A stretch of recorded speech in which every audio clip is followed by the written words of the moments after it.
what I want to do today is talk about what kinds of feedback children get when they make errors. And I'm going to argue that the sort of feedback they get in conversation guides their acquisition in a very important way. So let me start. And first, by thinking a bit about what counts as feedback. Initially, people said, oh, well, for feedback, you'd have to get direct, overt corrections. No, it's not X, it's Y. This, it turns out, is vanishingly rare in any adult-child conversations. And so one of the conclusions that Chomskyans drew was that there was no feedback, but that conclusion was wrong. And I'm going to show you why. People ask for clarification a lot of the time. It may be very vague, like, what? Or he did what, where it's clear there's one part that you didn't hear. And you also get what we've called reformulations, where adults offer a repair as a check on what the child meant. They take up the child's utterance, but they correct any errors in it, and they use rising intonation, which says, I'm asking, is this what you meant? So those are the three types. And speakers in general use repairs to fix misunderstandings and glitches in all sorts of exchanges. So you could take a very simple exchange like this, where the child says, he fall what? He fall down. So there's a request for repair, and the child repairs in the next turn. And in fact, this sequence of turns is very important because adults typically ask for clarification or offer a repair in the turn immediately after the child's error. And these repairs are very specific to the content of the talk.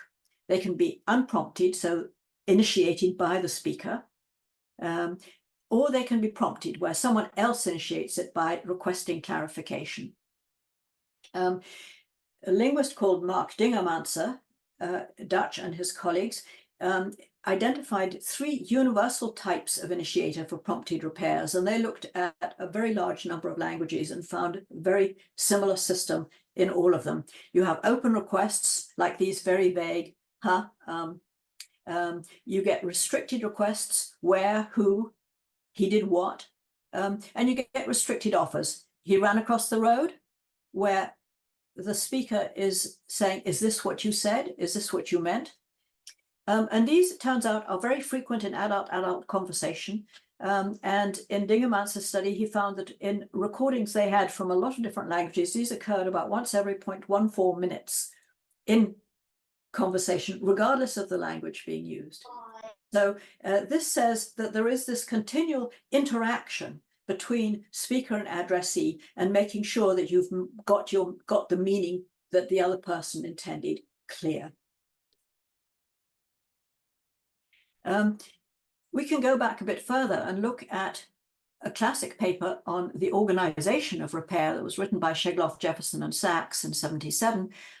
And what they found was that there was a very strong skewing in how repairs worked. That is, if you could repair it, if the speaker himself could repair it, that kind of repair predominates over repairs made by others. So effectively, if you ask for a repair, make a clarification request, you're asking the speaker to make the repair. And the speaker may do it when you ask, or they may do it spontaneously because they've noticed the error before you had a chance to check on clarification. And what I'm going to argue today is that this self-repair preference holds in children just as it does in adults. And for novice speakers, children acquiring a first language, there's always a skewing towards self-repair, as Shegloff noted for adults. Children produce unprompted repairs very early, and they also respond with prompted repairs very early. And by very early, I mean from about one and a half onwards. And both types of repair, I think, are really central in the process of acquisition. Why? Well, when you're a novice speaker, you don't yet know the language, you're learning it, you're seizing on new words, on phrases, on the phonological form, and you're storing these in memory.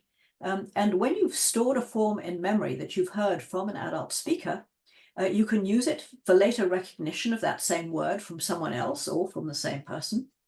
And you can also use it as a target in your own production when you're trying to produce something. Because notice that when children have to master the physical movements that you have to produce to pronounce a word appropriately so that someone else will recognize it. This they have a lot of trouble with, and their motor control for the articulatory tract is not very good to begin with. They produce lots of things which are completely unrecognizable, like saying things like ga for squirrel, which is actually completely predictable when you unpack it, because you could say, okay, you have squirrel, you have an initial cluster SK, you don't like initial clusters and you typically drop the first S. You voice the first consonant, so that gives you the G. You don't like liquids like R's and L's, so those go out, and you end up with something like G. Now, when you look at it from that point of view, you say, well, this is perfectly predictable. But if a parent hears a child pointing and saying G, they have not a clue what's going on. So that would be something where you might want a little work on repairing. So as a result, adults very often prompt children for repairs, and children try to make repairs, but they're not always very successful. They prompt children when they, the adults, don't understand, and they use both things like what, huh, or he went where. They check explicitly with restricted offers in the form of what I've called side sequences and embedded corrections, and we'll look at examples of these in a minute. And they also elaborate on what children appear to have said, pursuing the same topic. And this is a very important aspect of conversational interaction early on, but that's not what I'm going to look at here. Okay, restricted offers or reformulations serve children in several ways. They present the child with a conventional version of what they seemed to intend, and they provide an added check on the child productions against any forms that the children already have stored in memory. So basically what I'm assuming is what we could call a monitor and repair model of production. That is, children check on what they have stored in memory. They try to match that when they produce that word themselves. And they use those same sources stored in memory to recognize a word heard from other speakers later on. And this is a very important ingredient, I would argue, in the process of acquisition. So here, self-repairs work. Children monitor their own productions. They detect any mismatches with the stored forms, and then they try to fix the mismatches by trying again. That's the self-repair that may be self-initiated, or it might be prompted by someone saying, oh, what was that? What did you say? What was, he tried to do what? And so on. So what I'm going to do is look at how these other initiated repairs work, what children repair when they get an open request, what they repair when they get restricted requests. Then I'll look at side sequences and embedded corrections. These are responses. These are where they get reformulations of what they appear to have said or what the adult interprets them as having said.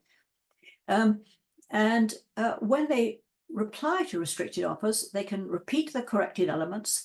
They may simply acknowledge it, or they may continue with the conversation, which is a sort of tacit acknowledgement of what the adult said, but it's not explicit.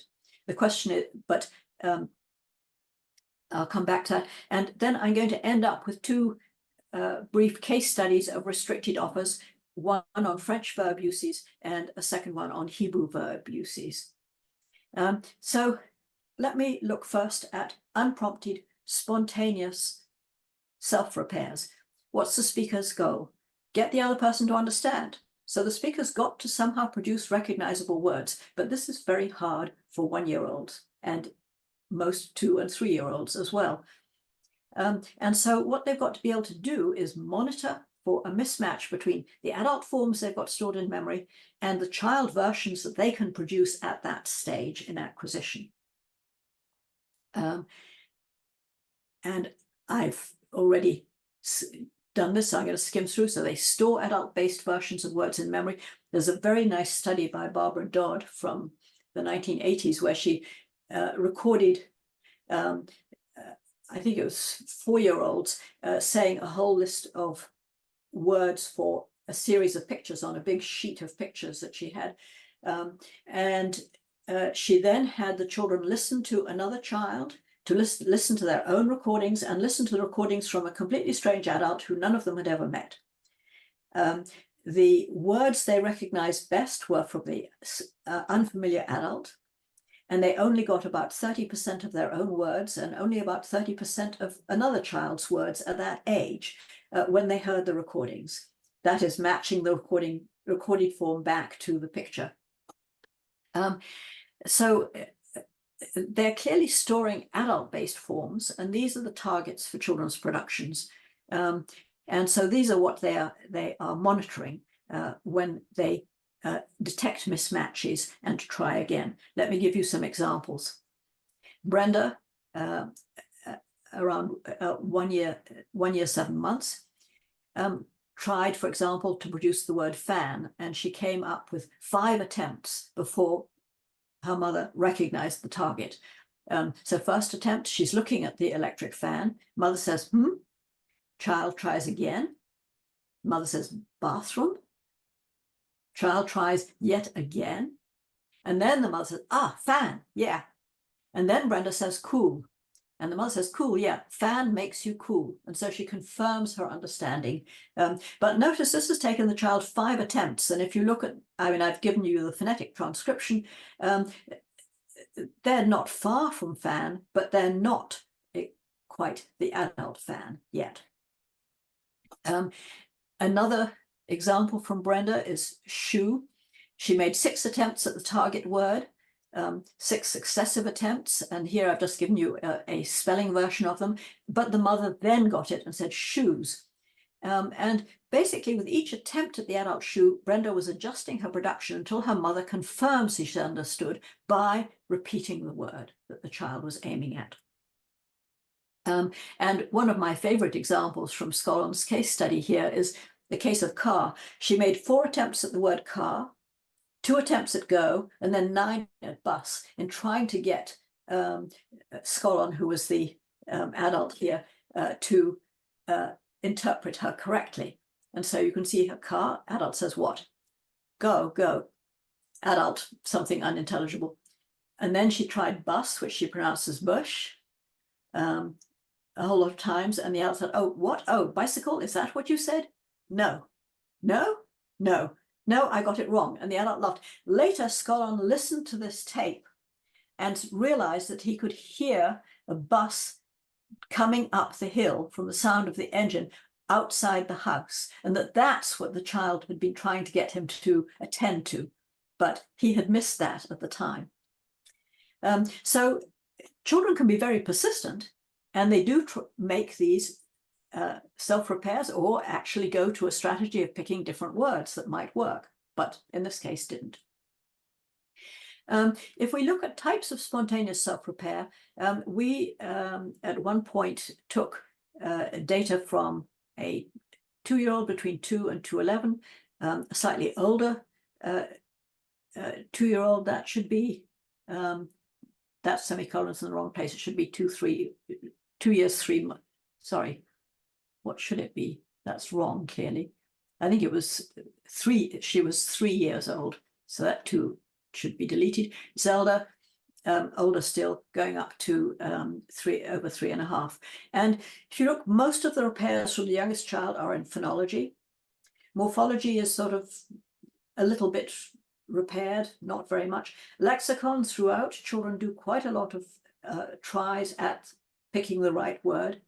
And only when you get to 2.5 and older, you get any repairs to syntactic form.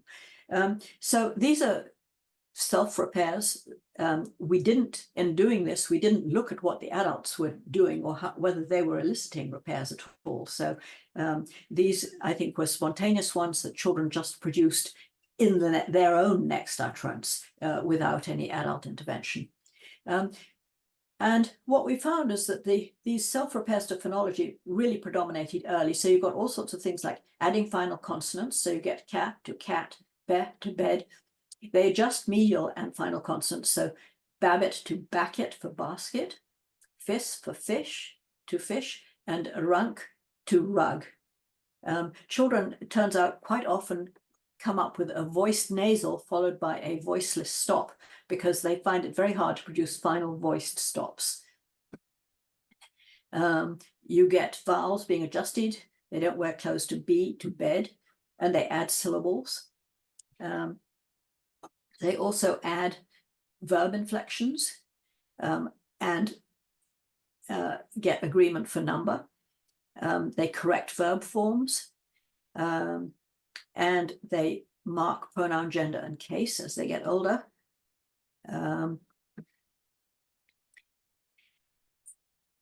They change subjects at times.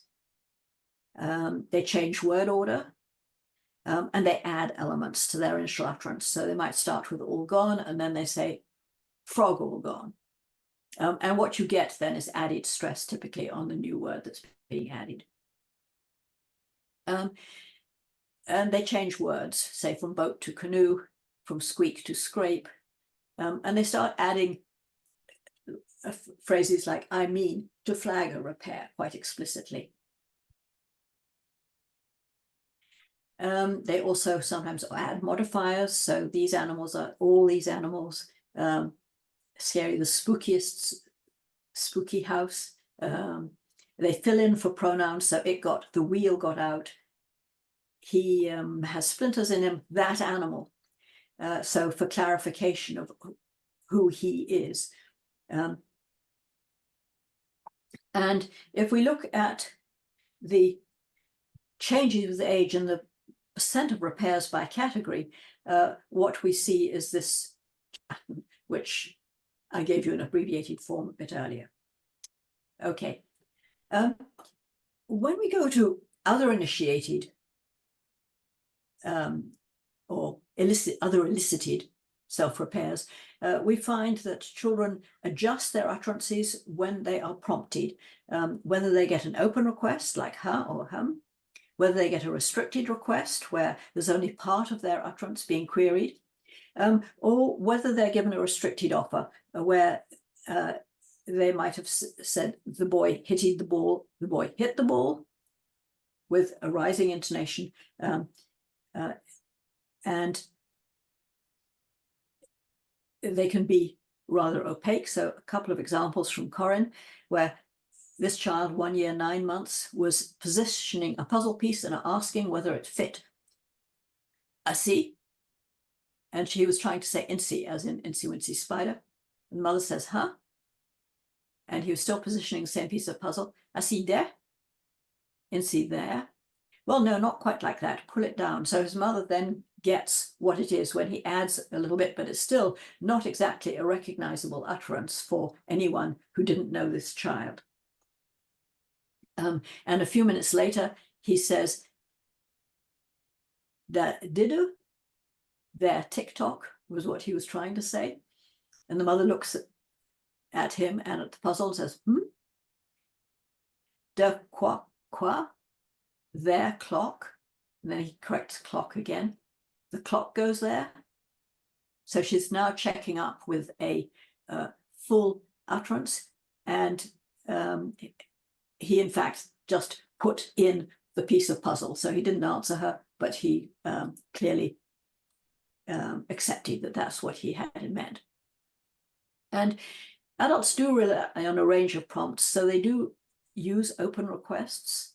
They use restricted requests. Their doggy's where? Doggy gone. The doggy's gone. So there she's checking up on what it is. And notice the mother in doing this has added, aside from rising intonation, an article, the, and an auxiliary verb, the apostrophe S represented here.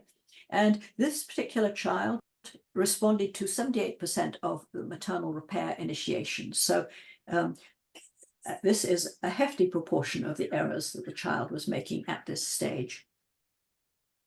In another study, Gallagher found that 69% of other initiating prompts to 2-year-olds in the form of restricted offers were in fact followed up by children. So child say, build something, the parent corrected the phonology, more brick, some more brick, added a quantifier. And so experimental findings and the observations of spontaneous speech show very similar effects. They rely on periodic, the experimental studies, what they've done is just sort of say, at intervals. Child hadn't always made an error. If the child hadn't made an error, typically the child would then repeat what he'd said more loudly. Children did an awful lot of corrections of errors to these random responses. In actual conversation, the use of these kinds of requests is motivated in that the child is actually unclear and you need a correction.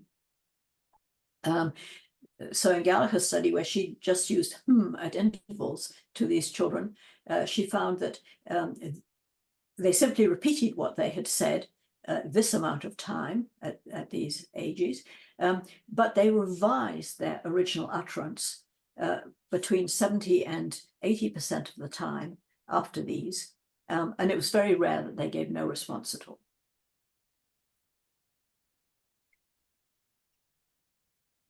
With restricted offers, you get two types of major prompt. You get side sequences and embedded corrections. The side sequences are these utterances with rising intonation that supply anything that was missing or wrong in the child's utterance.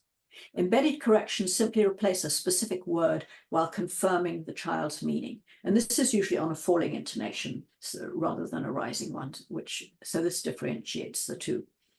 So here's a side sequence from Abe at 2.5, and he says, milk, milk. And the father checks, you want milk?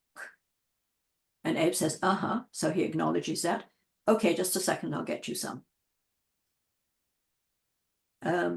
And notice here, the father adds a subject pronoun, you, and a verb, want, to Abe's initial utterance, and he's thereby offering a conventional version for Abe's intended request, and makes clear that it's not just that I'm pointing at milk that's spilt, or I see there's a milk bottle on the table, it's that I actually want milk. With an embedded correction, you just get replacement of a particular word. So this child, 2-4, is being carried, and they're standing at the top of the stairs, and he says, don't fall me downstairs.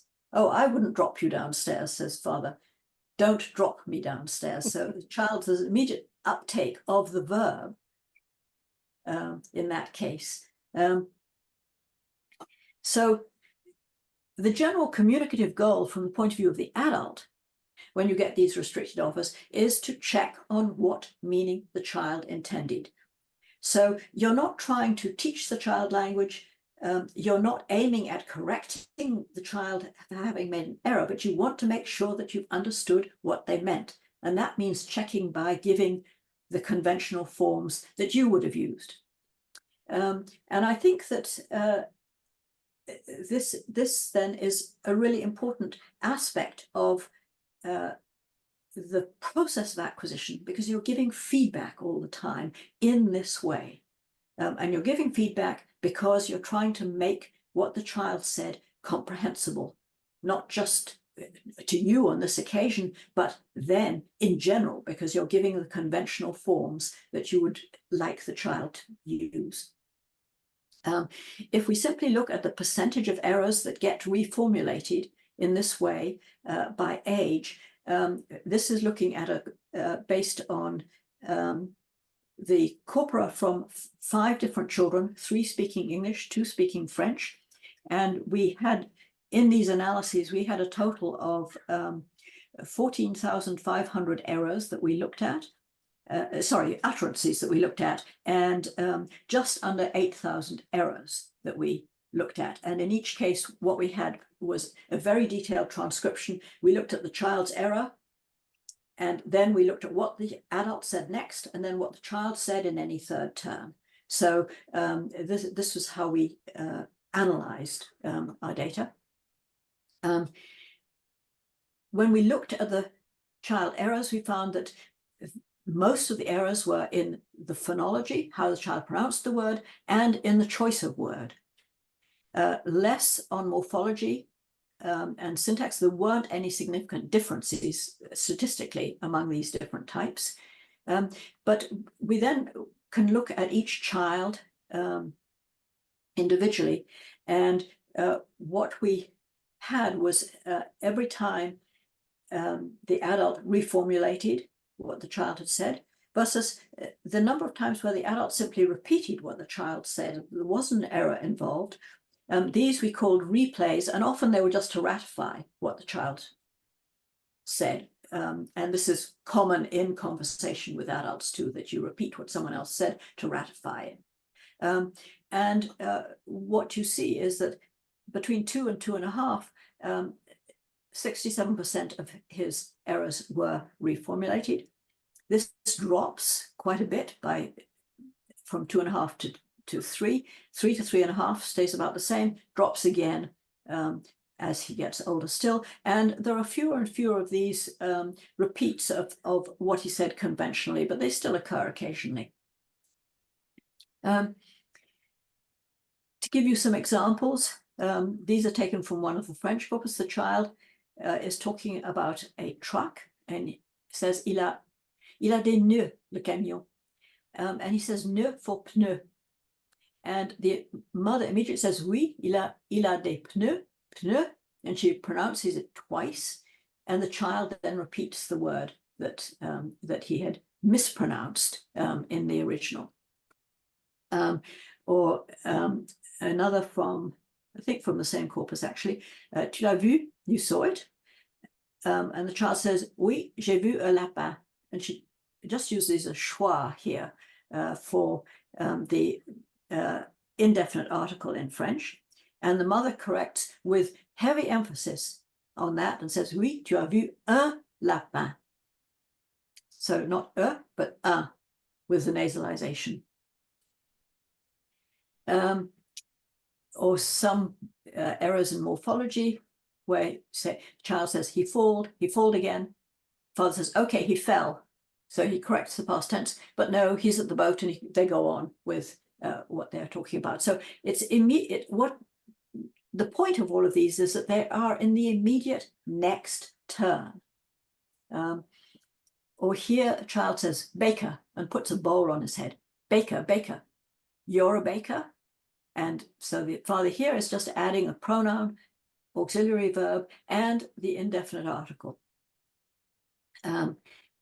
Or a 4-year-old, it might get loosed down the plug hole. Lost down the plug hole with question intonation. And here the parent is correcting the past tense. So lose goes to lost, not loosed. With the lexicon, I've given you the full drop example. Another one from the same child. And I going to tease. Oh, you mean you're going to pretend to do your teeth? Yes, says the child. So confirming. Father comes into the room, sees the toothbrush and says, are you going to do your teeth? Child, no, I was just pretending. So there's immediate uptake of the verb that he had been given in the preceding exchange. And you see this more and more as children get older. They demonstrate their uptake much more frequently. Or with syntax, child says, les mettre dans le garage. He's putting little cars in his garage. And the adult says, il faut les mettre dans le garage. You have to. And adds the pronoun and modal verb here. And child picks up, not on the pronoun, but does pick up on the verb. Faut les mettre dans le garage. And here, slightly older child, quoi que tu fais penser? And this is an attempt at a very complicated syntactic form in French. And the mother says, faudra que tu t'y fasses penser, with a future modal form of obligation and a subjunctive form in this kind of clause after this verb. So they're adding conditional modal, pronouns, and subjunctive. And the pronouns being added are that I make you think about it, whereas the child just used tu alone and missed out both the je and the pronoun form. So this was a very complicated thing the child was trying to say, and the mother gave it an extremely complicated version in response. Now, about, I think it was about 17% of the time, children repeated the corrected form. They acknowledged it rather more than that. And every now and again, but this was only 5% of the time, they reject the adult interpretation. And when they do that, they typically try again and produce another attempt at what they meant on that occasion. So here's a repeat example. Mother and child are watching a spinning top, and the child says tour for tourne, and the mother repeats tourne, oui, elle tourne la toupie. She is spinning the top. So she gives the full pronoun, verb, definite article, and the word for the object. And the child then comes up with tourne. So she's trying to get at tourne. She hasn't got the R yet, but she's trying. Same child a month later now regularly says tourne for tourne. Elle tourne, oui. Tu as vu combien elle tourne la toupie? You see how often spins the top.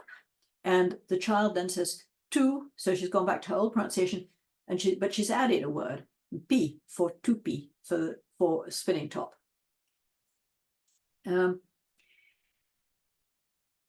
You get repeats of adult repairs. So light there, says Peter. There's another light. And then Peter says, light a hall. Light in the hall, says the adult immediately afterwards. And then the child says, light in a hall. So his uptake of the pronoun and now a schwa for the article. And the adult repeats again, there's a light in the hall. So expanding still further, but supplying both the in and the again. You get acknowledgement. So, Abe, the plant didn't cry. The plant cried? No. Oh, the plant didn't cry.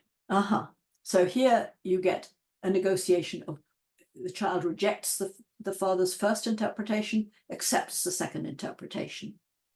Or this one, same child wanting to have an orange peeled, and he said, fix it. You want me to peel it?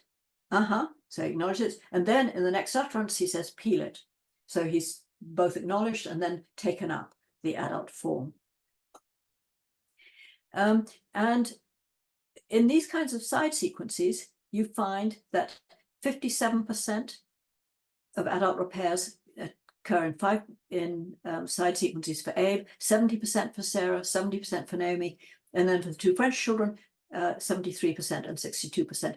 These are the number of erroneous utterances that were involved in each of these analyses. So you can see we had quite extensive data, except perhaps for Gregoire. The remaining reformulations consisted of embedded corrections. So let me turn now to a couple of case studies we did of adult and child verb uses in French. This study I did with Marie-Catherine de Marneffe. And what we did was look at an interesting problem in French. It turns out that there are many verb forms in class 1 verbs that end in ER in French that could be either an infinitive or a past participle, and you cannot tell from the pronunciation of the word alone which it is. So you get donner for both donner, to give, the infinitive, and donner, past participle, meaning given. So the question is, what do you do with children who are producing just one word at a time? So when they don't yet produce any modal or auxiliary verb forms, you don't get things like il peut tomber, he could fall. He could fall, might fall, where you've got an anticipated action where you've got a modal verb from pouvoir and an infinitive, tomber, to fall.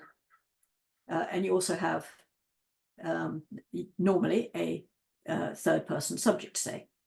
Or il est tombé, he has fallen, where you've got, again, an auxiliary and a past participle, and you've got a completed action, not an anticipated action.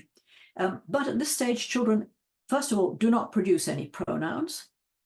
And secondly, they certainly don't produce any modal or auxiliary verbs. And so you're left with tomber.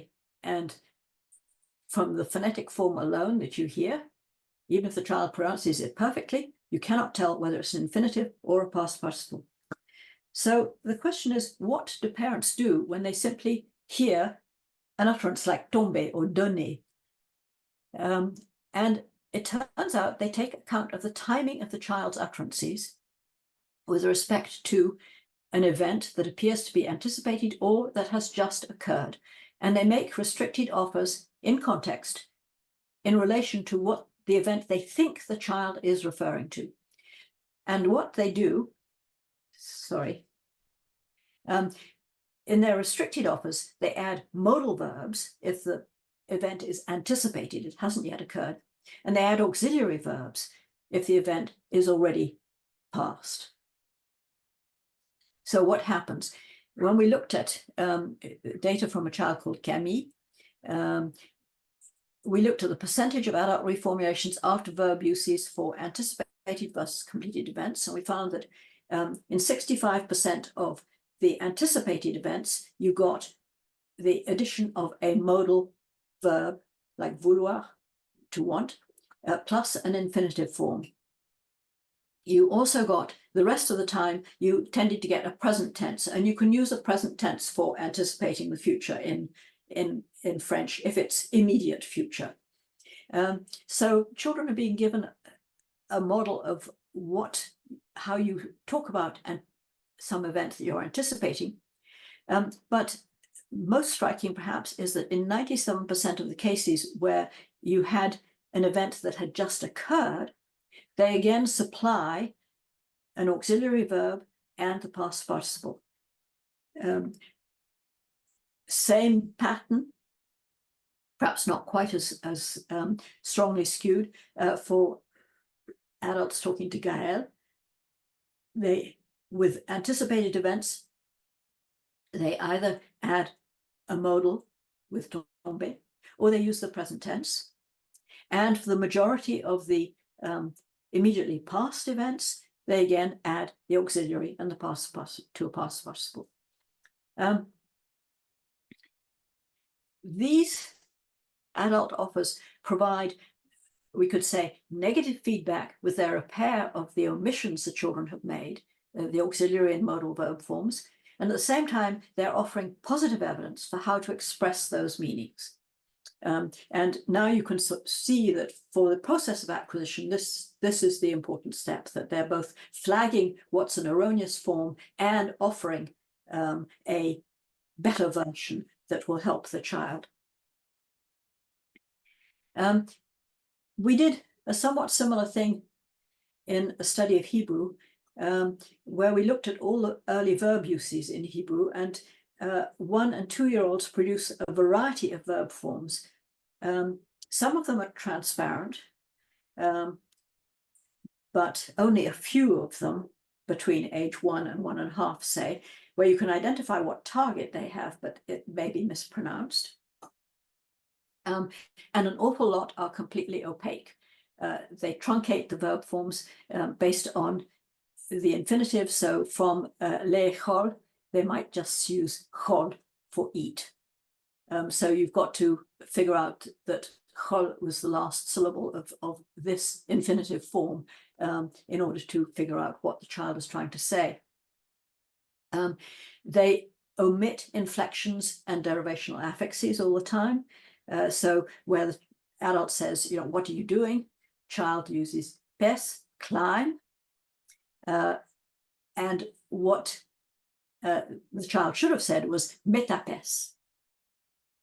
So metapas al hashulchan, climbing on the table. And pes, of course, on its own, this truncated form could be taken from letapes, to climb, netapes, climbing, first plural, yetapes, will climb, singular masculine, and a variety of other forms of that same verb. So you cannot tell just from the syllable that the child has picked up what on earth they actually mean.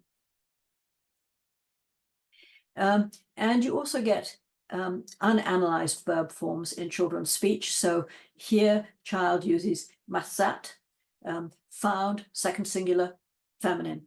And she uses that in referring to herself for adult masati, found, first singular. So she's saying the equivalent of you found here, instead of I found, where she's talking about some object that she's found.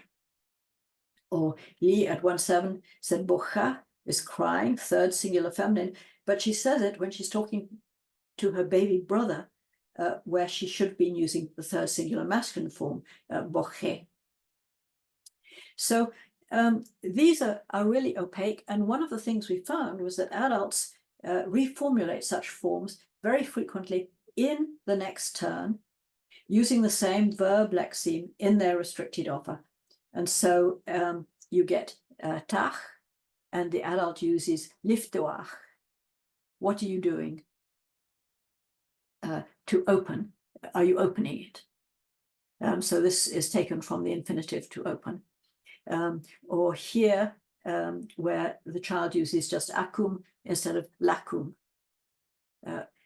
And the adults are quite good at identifying which form the child might have taken this from, and they reformulate very high percentage of the time. When they don't make an offer like that, they elaborate on what the child seems to intend, generally with the same verb or a related one, again with the verb typically in the infinitive form. And so here are the number of opaque verb forms for each child that we looked at. You can see again, we have rather extensive data. And adults reformulated between 50 and 70% of the time. And when they didn't reformulate, they typically elaborated using the lexeme that the child seemed to have picked up on, and tried to get at what the child meant that way. So, but one of the things that we found was that on average, in the early months where these children were between 1 and 1.5, parents followed up children's early verb uses in this way 96% of the time. This is really extensive feedback on the verb forms that they were trying to use. But then, as children started to add inflections for person, for gender, for number, and for tense, adults began using fewer infinitives in their restricted offers, and they offered fewer prompts. That is, they were more likely to figure out exactly what the child meant, and they would offer repairs that might repair the exact inflection or the exact gender marking or the number or the tense of the verb, but they didn't just use an infinitive form in their offers, they used the inflected, corrected form. And so again, here we have a case where the repairs in adult reformulations offer negative feedback immediately after the child errors, so it's always in the next turn. And in doing that, they offer them positive evidence, that is, the conventional form for the meanings that the child apparently intended. So I think that one of the things that we missed when people first started talking about whether or not there was any feedback during acquisition from more expert speakers, let's say, was that people didn't look at what the timing was in these conversational exchanges. That is, they did not look to see what happened immediately after the child made an error and how the child responded to that next utterance. When we started doing that, we realized that this is just a very common occurrence in conversations with young children. And it's automatic on the adult's part because they're checking on what the child meant.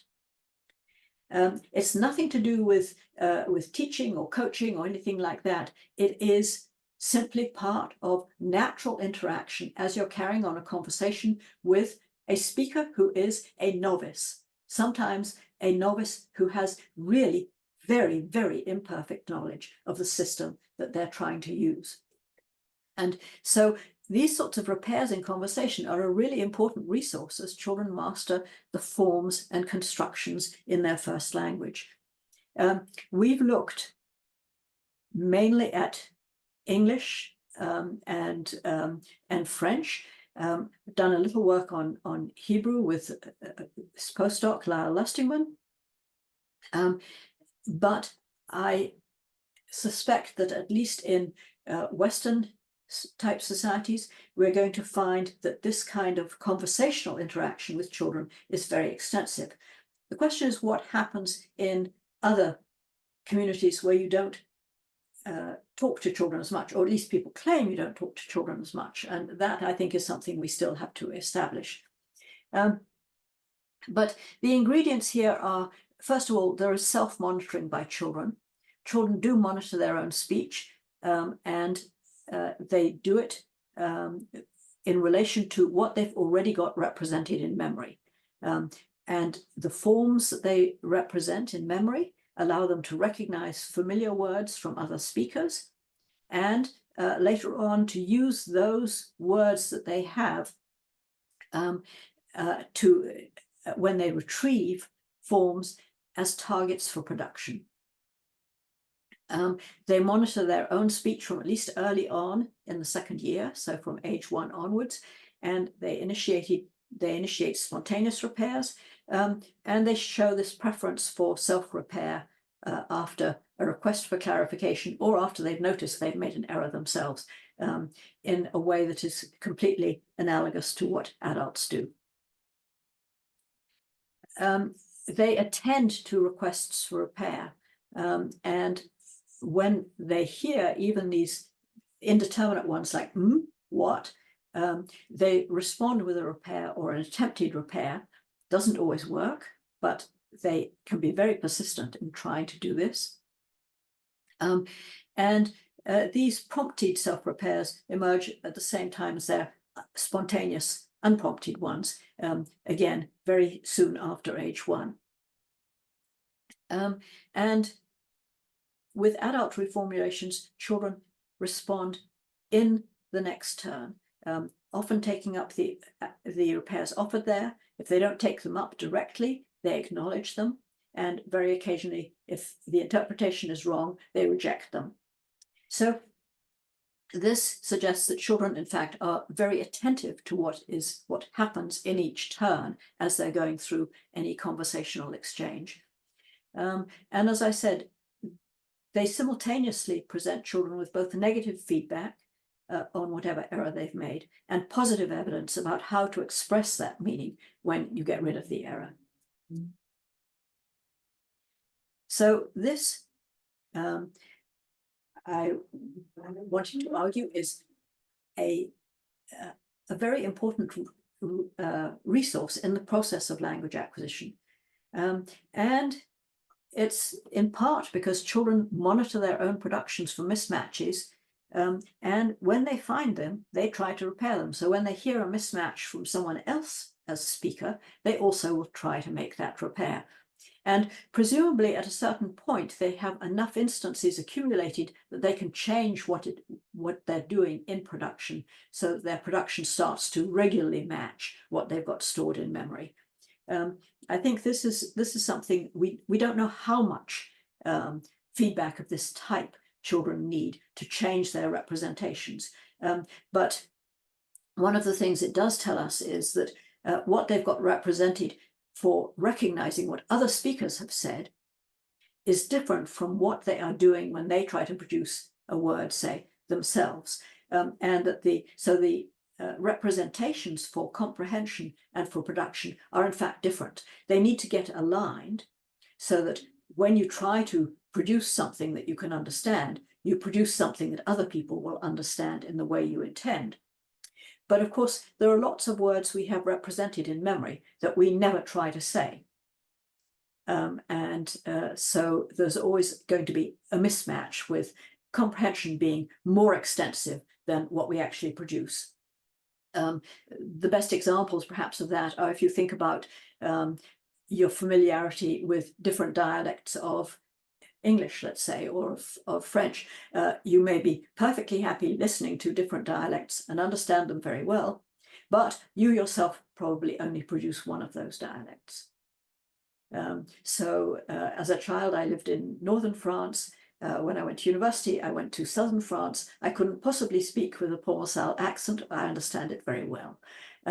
So there are these sorts of factors that come in that we don't always think about. But again, these are elements that play a really important role in acquisition, as well as in how we monitor our own speech as we speak as adults and try to fix repairs as we go on.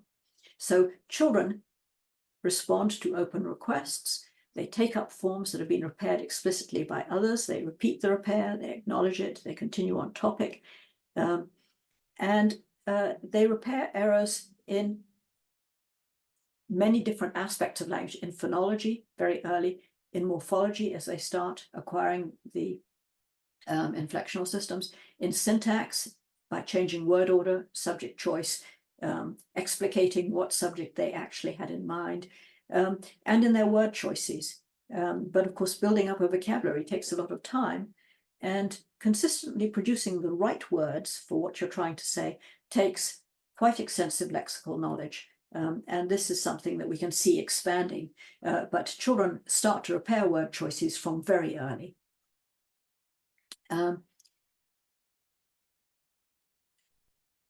But this whole question of just what the child meant and how the adult interpreted the utterance is at the core of all these kinds of repairs. This is what makes, I think, this kind of interaction really critical when we start trying to look at children's acquisition and how they actually start to improve the way they pronounce words, the way they put words together, the way they inflect them, and the kinds of utterances they can produce fluently.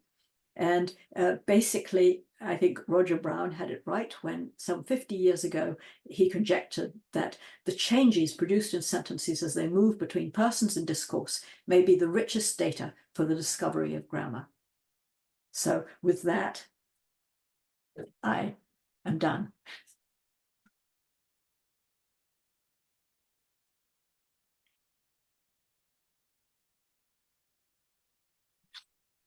So thank you so much. Excellent. This is excellent. I think now we have a few minutes for questions, and we'll just do it usual way. People raise hands, and you pick whom you would like to respond to. Let me see. Can I see the hands? Is the question. I'm not sure I can see the hands on my display. So do you want to pick them, Elena? Sure. That's So probably better. Yeah, they seem to be cut off on the top of my display, so I think it's probably better if you run that part. All right. Well, Abdullah has a question, so I'm gonna unmute. Yeah. Hi, Eve. Thanks for this exciting talk. Yeah, really insightful stuff as usual. You said a very nice, catchy sentence. So parents provide negative evidence and, provide negative feedback and positive evidence. Yes. In response to mistakes or mispronunciations. And my question was, whether you think there is such a thing as a positive feedback, which would reinforce children's correct pronunciations and grammar use. That's a really interesting question. When children learn how to pronounce something properly, one of the things that's interesting is that they often come and announce to their parents that they can now say it properly. And so there are, I only have anecdotal data on this, but there are a number of reports from linguists like Jespersen, where they say the child would come in and announce that he could now say this word and then would say it very emphatically. And Eleanor Maccabee had a nice example where the child mispronounced merry-go-round in English as merry-go-round, and and a few months later came dancing into the room saying, "I can say merry-go-round, merry-go-round," and said it about 3 times. So children recognize when they sort of succeed this way, and I think parents generally encourage them. I don't know that how explicitly they do this, but of course, the fact that you're understood when you say something in itself, you could say, is encouragement because you're managing to communicate clearly. So, I mean, sometimes I think when you may get it occasionally when parents introduce a new word and say, that's called an X, and the child says X, and the parent will say, yes, an X, very good. That sort of exchange. But I don't know, certainly in the transcripts that we worked on, we saw very little directly like that. I mean, I'm sure it happens, and it will happen in, when you're teaching a child to play a card game or teaching them to play some other kind of game or do some activity. I'm sure that there's general encouragement, but I don't think it's encouragement for having used the language right, if you see what I mean. It's for having achieved the activity or something more like that. So it could be implicit in the sense that because I'm carrying out the action and understanding your intent, you must have been saying it right, but not as much explicitly right. So that's the point. Yeah. Okay. Mm-hmm. Yeah, oh, I think so.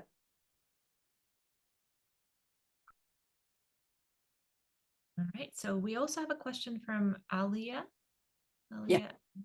Go. Yeah, I really enjoyed this talk. And one question I had is that you mentioned that the 3 responses a child would have is either to repeat, accept, or refuse. So I was really curious on what causes a child to reject a correction. Oh, I think I had one example in my slides where the parent actually misinterpreted what the child said, and that was the rejections we found were all cases where the parent misinterpreted what the child said, and what would happen is that the child would then either redo the utterance to make clear what he intended, or they would just abandon the exchange. Oh, I see. Thank you. Okay. Stephen. Yeah, thanks so much for the talk, Eve. So it's super compelling evidence that kids care about being understood by others, right? Yes. Which is and super interesting. Yeah, and they care at the non-linguistic stage. So Golinkoff has this lovely example of the child in the high chair wanting something off the counter and reaching and reaching and reaching, rejecting, shaking his head every time she handed him something he didn't want until she touched the thing he did want. And then he suddenly relaxed and sat back in his high chair. That says children are trying to make themselves understood before they have any words. Yes. But once they have words as well as gestures, they get more impatient about it, let's say. Right, which can be motivating. So I'm wondering, this high likelihood of child responses to this other initiated repair, right? Yeah. This nice evidence that they care. Do you think that there's individual differences in that across children, or do you think that this is kind of a more stable thing? Like kids are going to wind up caring about this at a pretty high rates across the board? Oh, And then, you know, maybe if there are individual differences, do you think that it matters for their trajectory in language acquisition? this is a really difficult question. And to be quite honest, I have not the faintest idea. I think there could easily be individual differences because there are clearly individual differences in all sorts of dimensions of language acquisition. So how fast children acquire morphology, how fast they get the phonology right. I mean, some children, and I suspect it has to do with motor development to some extent, start to pronounce their words clearly much earlier than others. The ones who pronounce their words clearly are also more likely to combine words and start producing longer utterances earlier. And it seems to me to be correlated with general motor skill. So, so that's one basis for an individual difference. Whether that makes a difference in terms of how you respond to these kinds of reformulations and feedback, I don't know. But it could be that you're attentive to feedback, but your motor control is not good, and it takes you much more practice before you get to the point where you're producing recognizable words. And so that in turn means that you are slower to acquire a particular set of forms or patterns in your language. So it's a very tricky question. I don't know the answer. Thank you for speaking.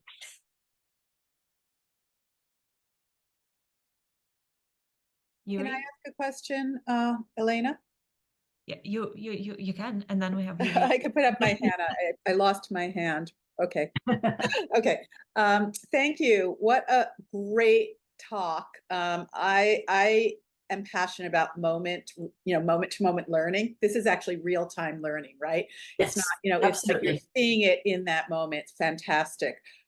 So when there are the input, the speech parents, the kind of repairs, whatever, it's going to have multiple lessons in it, right? So there's going, it's going to have lexical, phonology, typically we're pronouncing things the proper way. It may have grammar. So, right, it's not just here's a lesson in just the grammar piece or the So lots of times you're going to have multiple of these. And I just kept thinking of the developmental perspective, what children will take up, right? Whether they'll key into the phonology info, the semantic, and how that maps to where they are in terms of what's relevant in their language development. And I mean, obviously they're growing all of these, but I would wonder if children at certain points might, grammar, I'm not into the syntax right now.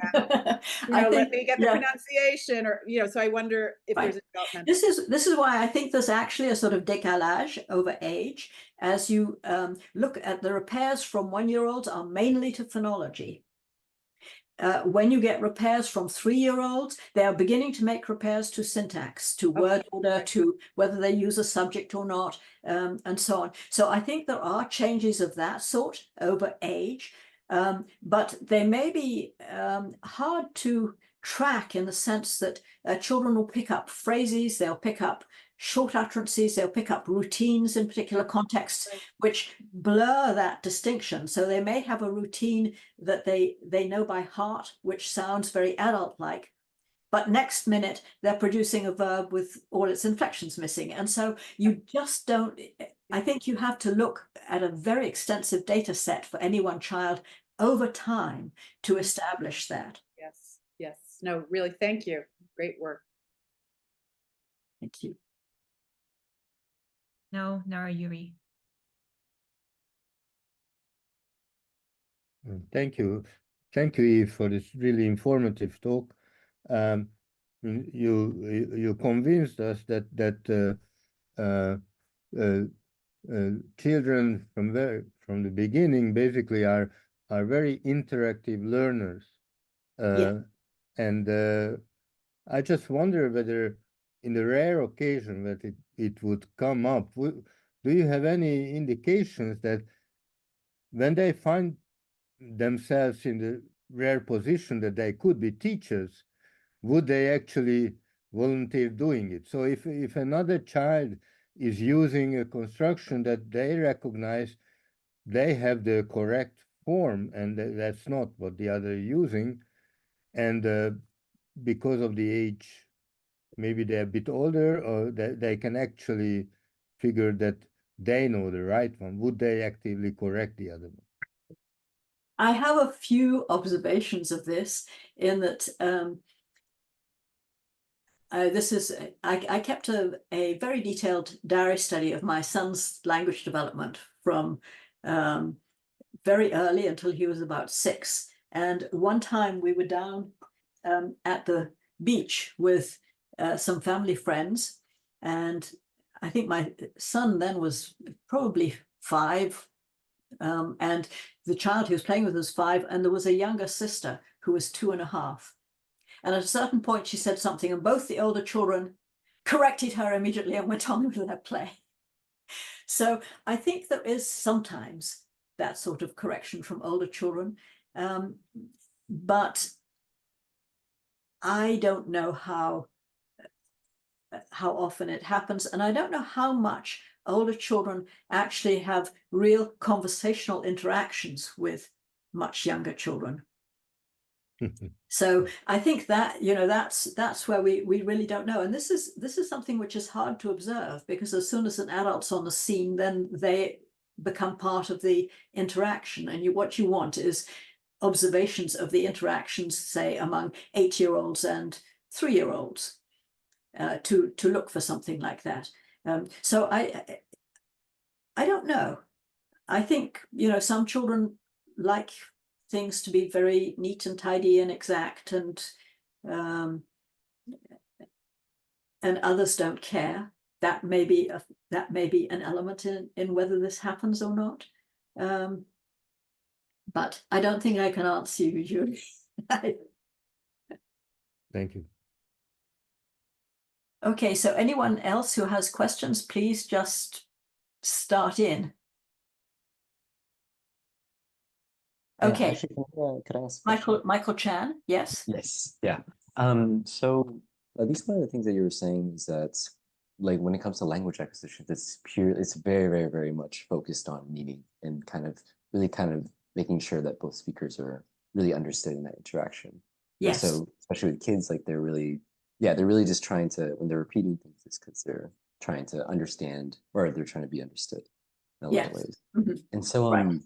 and then there's like also another example that you're saying where it did seem like the parent, when they're speaking French, it seemed like they're just really just trying, maybe not to correct the meaning or to understand the child, but really just to make sure that they're pronouncing those words correctly. You know, so just Right. Yeah, very, very much on like. Well, I you know, what's hard to distinguish is whether they're trying to check on the child's pronunciation or whether they're trying to make sure that they have identified the verb that the child intended. Because tout for tourner is, you know, missing rather a lot. It's missing the nasalization, it's missing the R, you know, so it's hard to know. But given the context of their playing with the spinning top, then tourner is you know, the presumed target that the parent is taking up. I see. And so the thing is, if it was, so in that case, it really is like they're definitely like repeating these words to really just try to get like, essentially eliminate a lot of ambiguity in these situations. Right. Yeah. And yeah.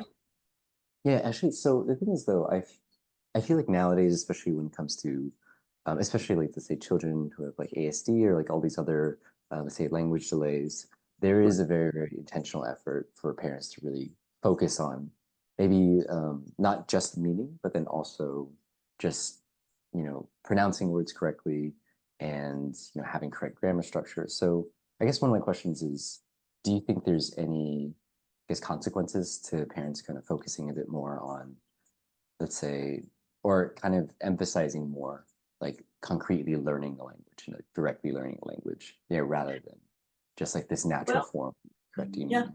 Well, you know, I don't know, because I think that when you look at parent-child interaction, and you know, the problem is I don't know very much about the interactions when there is some kind of speech delay or speech problem. But one of my old students worked for a while in the speech clinic at UCLA, and she said one of the problems was that the interactions don't look like the interactions with children who are developing normally. And partly it is because the children are very hard to understand often. They don't always persist in trying to make their meaning clear. And so the parents have a very hard time with the interactions and tend not to interact in quite the same way. So I don't know, and I don't know whether it's, what would be possible to encourage parents to interact more naturally. If you have one side where you don't understand what the child is trying to do, this could become very hard. Yeah, absolutely. Would you guess, or like, do you have any ideas of the ways in which parents would act very, very differently to, let's say, a neurodivergent child? The reports I saw from this student were that they just didn't talk to the children as much. So and you just don't know what the long-term effects of that are. Yeah, thank you so much. Yeah, sorry, Well, sorry, I don't have anything more that I can add there. No, that's perfect. Thank you. I just wanted to say thank you so much for the talk. I rolled out of bed and got right onto the talk because I'm in New Zealand, so it's a little bit far away. But I was really interested in thinking about how the speaker characteristics, and you and Mitchell were just kind of talking about that with how the caregiver responds. But moving beyond kind of parents who might be quite responsive to the children's utterances, how about other parents that might be less responsive naturally, and do you see them doing more, doing this possibly instead of other kinds of responsive behaviors? The problem is, in one sense, although we had a lot of data, we didn't have very many children, and we were also looking at different languages. So it's just very hard to say how general this is. And I think there are certainly parents who don't talk to their children as much, and say grew up with a children should be seen but not heard attitude. And I think that that's got to make a difference. On the other hand, when they're one-on-one with their child, I suspect they talk to them, and the question is how much it differs from other parents who do this all the time, and I don't know. Yeah, that's really interesting. And then the other question I had is about the convention stuff, because one of the things that I'm particularly interested in is when families establish these local conventions versus when there's kind of the broader conventions. And so in all the data that you've collected over the years, do you get a sense, are parents teaching them more the global conventions kind of more routinely in these kinds of repairs, or do they kind of bring in their local familial conventions? Well, most of the sort of local or familial conventions tend to be a specialized vocabulary for certain things. And that's certainly in there. But in general, the conventions of a language like English or French or Japanese are conventions for the whole community. And so you call a table, otherwise no one's going to understand what you're talking about. So and it's those conventions, I think, that parents are making use of when they reformulate and offer right words, for instance, and things like that. The local conventions are there, but they don't have to do with the structure of the language in any way. They just may be specific words for certain activities or certain objects, and those can be there. It doesn't make a difference to the rest of the language. Right. Yeah, no, that makes sense, and a great way to think of it. Great. Thank you so very much for sharing all of that work. Thank you. Hi, Eve. It's Danielle here. I'm at the opposite end of the time zone to Annette. Oh, it's very nice to see you. Yeah. It's a bit late here, but I really enjoyed your talk, and I had a question that followed up on Annette's actually about so we've been doing some studies with BBC Education. They have some materials for parents, video materials, to sort of help parents help their children learn to talk, and we were evaluating them for them. And what we found, so it was doing things like encouraging all the kinds of responsiveness you've just been talking about. And what we found was when you provide those materials, parents often pick up on those strategies and start doing them more, but some strategies were easier to pick up on than others. And that sometimes interacted with caregiver education. So for caregivers who didn't have a degree, there was a huge uptake in kind of following into what your child's attending to and talking to them about that. But when it came to expansions, not so much. That was something that parents were doing a little bit of. Yeah. And then after we showed the videos, parents with a degree were doing a lot more of. But parents without a degree, although they'd responded to other aspects of these BBC videos, they didn't pick up on the extension so much. And I wondered whether you had any thoughts on that. And sometimes when people do pick up on them, it always seems to be by offering a colour or something that almost felt quite artificial, whereas the examples you gave seem very natural. Actually, people would. It was of trying to get your message across, and I wondered whether you had any thoughts on that anyway. I don't know, because I have a feeling that there may be just very different patterns of interaction in different groups, and so some things may seem more natural than others, or fit in with how you would interact with adults as well as older children.